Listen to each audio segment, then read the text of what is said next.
Hello and welcome. We begin with the latest updates from the Democratic Republic of Congo. Rwanda-backed M23 rebels have announced their withdrawal from the city of Walikale, a strategic mineral hub that they captured last week.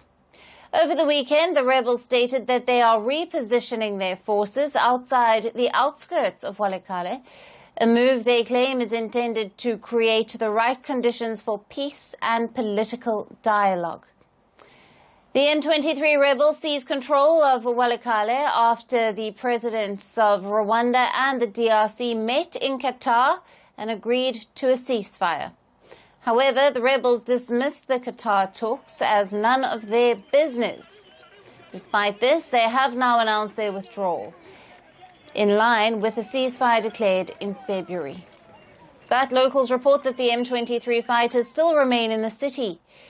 Now, Walikale sits at a strategic junction connecting roads leading to Goma and Bukavu, the two main cities in the eastern DRC that have also fallen under the M23 control. This marks M23's farthest westward advance into the DRC since its emergence in 2012. Though Walikale remains far from the capital of Kinshasa, Uganda's army chief now claims that the rebels may enter Kisangani in the coming days, a major city in central DRC. He says that his troops will also intervene to rescue its people. Now, Kisangani is a major commercial hub and a key transit point. While the M23 has seized vast territories in eastern DRC, they have not expressed intentions to advance toward Kisangani. This makes Ugandan Army Chief Muhoozi Kainerugab's comments particularly significant.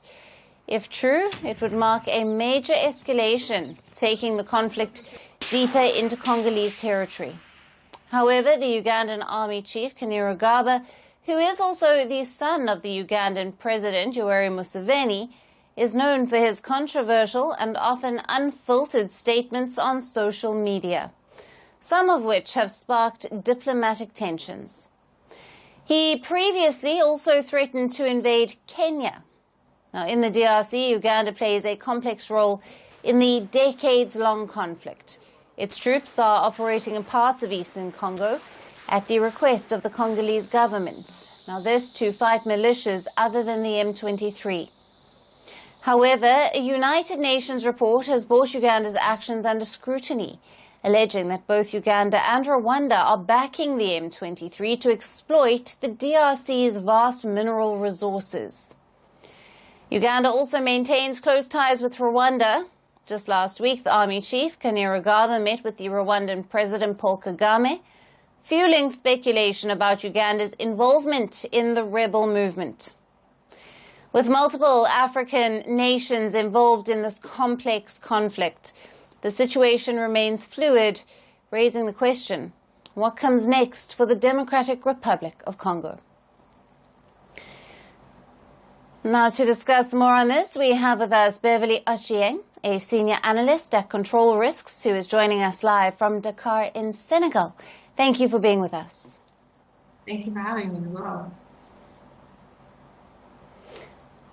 Now, how significant is the M23's decision to withdraw from the Walikale area in terms of the broader peace efforts in the eastern DRC? And can this be seen as a genuine step toward de-escalation? I mean, in terms of symbolism, it's significant, but it's the first time that the M23 is taking such a step, especially after making its intent known that it doesn't just want to seize the capitals of, South Kivu and North Kivu, but also march on Kinshasa, which appeared to be a veiled threat against President Tshisekedi. But M23 has an upper hand at this point, and it's essentially in control of large parts of the east. It is bound to continue making inroads, especially in the event that it is not included in subsequent peace talks, or if there are further actions that then aggravate its political stance. The collapse of peace talks in Angola because of the sanctions against its alleged backer Rwanda is making M23 a bit more conscious about what is at play. But you have to recall, it's not just M23 that is the source of conflict in the East.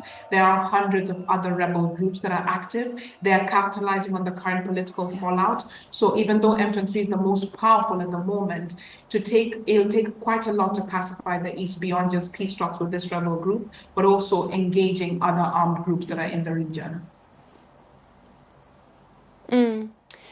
And Beverly, Uganda's army chief suggested that either Ugandan forces or the M23 fighters could enter Kisangani to rescue people. What are the implications of this statement for Congolese sovereignty and for the regional security dynamics? I mean, Uganda has always had a bit of a flexible role within DR Congo over the years. Of course, under Tshisekedi's government, they were invited to support fighting against the Allied Democratic Forces, which is another armed group. They were also part of the East African contingent, which was forced to withdraw. Uganda itself continued to pledge support, but then its relationship with Rwanda has always put that into question. And it's interesting because our projection was that M23 was going to move into Kisangani. If Uganda does go into Kisangani and there are allegations of coordination between them, it could suggest that there's a bigger play, not just for Rwanda or DR Congo, but also for other countries in the neighboring region to be involved in the conflict. And pulling them in is bound to lead to much more diplomatic tensions in the region. Right. And given the complex alliances and the accusations, such as Rwanda's alleged backing of the M23, how likely is it that this conflict could spiral into a broader regional confrontation? And more importantly, what role can international mediators play to prevent that? Well, the countries themselves that are involved are trying to keep it from being a regional conflagration. So the Southern African Development Community is in talks and is currently drawing down its troops.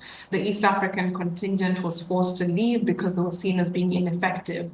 But of course, M23 itself has been trying to avoid areas where it gets into confrontation with either Uganda or Burundi, and is being more strategic about areas that it wants to occupy.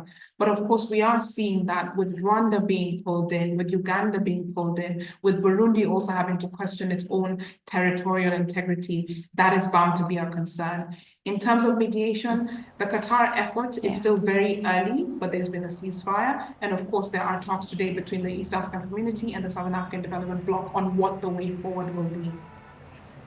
Yes. Right. Beverly, thank you very much for being with us on Firstpost Africa. Greeting you with aloha and namaste. No, I love India. Presence, occupation of a territory by another country pertains to India, what we saw in Kashmir. How do you see Trump's America? Yes, the current administration behaves differently from the previous administration.